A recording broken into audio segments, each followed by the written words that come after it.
It's a promise made to families when they sign on the dotted line. Their loved ones will be safe, well cared for.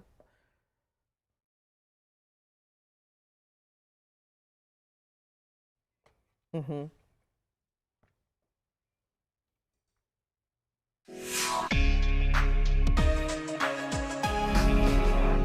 It's a promise made to families when they sign on the dotted line. Their loved ones will be safe, well cared for, and treated with respect when they move into a nursing home. But for some families at one North Charleston facility, they say that promise was never kept. Our Katie Cameron has spent months investigating Riverside Health and Rehab and the complaints of neglect and mistreatment tied to that facility. She brings us insight on newly released documents and firsthand accounts that shed light on what goes on behind closed doors there. We do want to warn you, there may be some video that may make you feel uncomfortable. In life, Ethel Kelly's voice was a source of comfort and strength.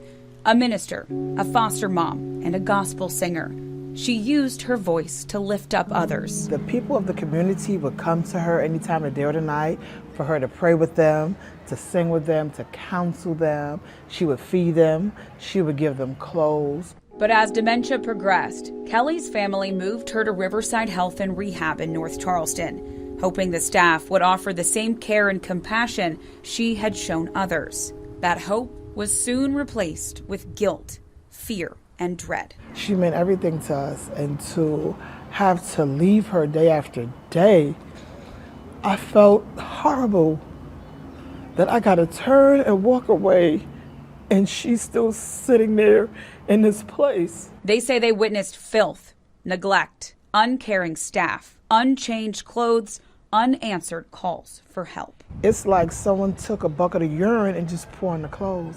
So I was like, wow, how wet did she have to be for the urine to be to the top of her clothes to the bottom? A serious fall broke Kelly's body and her family's trust. They say they complained to the state, but their voices were ignored. I called, someone came out. They said, well, we didn't see anything. I was crying on the phone. I was like, but that's my mom. Kelly's daughter says she felt powerless, like her mother's suffering was invisible. Newly obtained records from the State Department of Public Health show that Kelly's experience is far from isolated. Dozens of complaints describe residents living in filth, with dirty walls and floors, a facility-wide stench, chronic understaffing, and even an ant infestation with the bugs biting a resident. Other complaints accuse the staff of ignoring call bells, refusing basic care, blasting loud music at the nurses' station, and arguing in the halls. The Department of Public Health cited the facility for some of the issues, including cleanliness and staffing, but did not issue a citation after investigating others. Inadequate staffing results in harm, and results in poor care to residents, and overall it really underpins most of the bad occurrences that happen in nursing homes. Sam Brooks, whose nonprofit advocates for nursing home residents, says stories like these are part of a national crisis. Unfortunately, when we look at the data, if you're living in a for-profit home or a for-profit chain, it's very common that you're going to receive bad care. And frankly, it's gotten even worse since the pandemic. One newly obtained complaint describes a resident left shirtless and wet with the door open. The facility was cited for staffing issues after. Another says a wheelchair with no footrests caused an open sore when a resident's foot dragged against the wheel. One resident died under what a complaint called a high concern for neglect. The facility was not cited for either of those complaints. In an email, Riverside officials say the facility is committed to quality care and takes every complaint seriously. Leaders say complaints are a routine part of regulation and shouldn't be portrayed as proof of systemic neglect. It was killing me because I wasn't able to give her the 100% care that she needed and deserved. These new complaints aren't isolated incidents.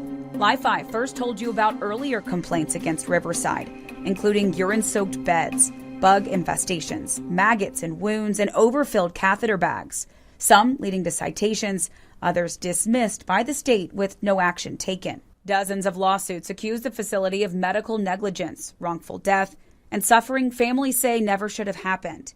The company settled many of these lawsuits, but some were dismissed and some are still pending. I don't want her there. And I tried finding other places, but because of her insurance, since she's there, I want her to have good, decent treatment. Better care, respect. Brooks says change will require stronger staffing standards, tougher enforcement, and a commitment to treating every resident with dignity. For Kelly's family, the fight is personal. They say Kelly spent her life lifting up others and want her story to inspire change. It's not easy to live with it, that,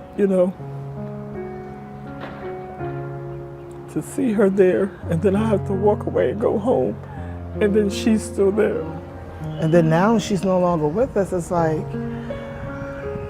Mom, I'm going to make sure that I pursue this just to make sure justice is done. In life, Kelly's voice comforted and encouraged everyone around her. In death, her family hopes it will call for better care, so no one else suffers in silence.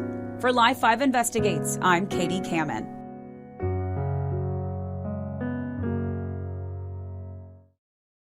Now, as for the Kelly family's concerns, Riverside leaders say they have no record of getting complaints about hygiene or unanswered bell calls. Now, the facility says it understands how frightening it is for families to learn of a fall, but adds federal privacy laws limit what it can share publicly about residents. The Department of Public Health says it cannot confirm the identity of a resident inside the facility or the identity of someone who submitted a complaint against the facility.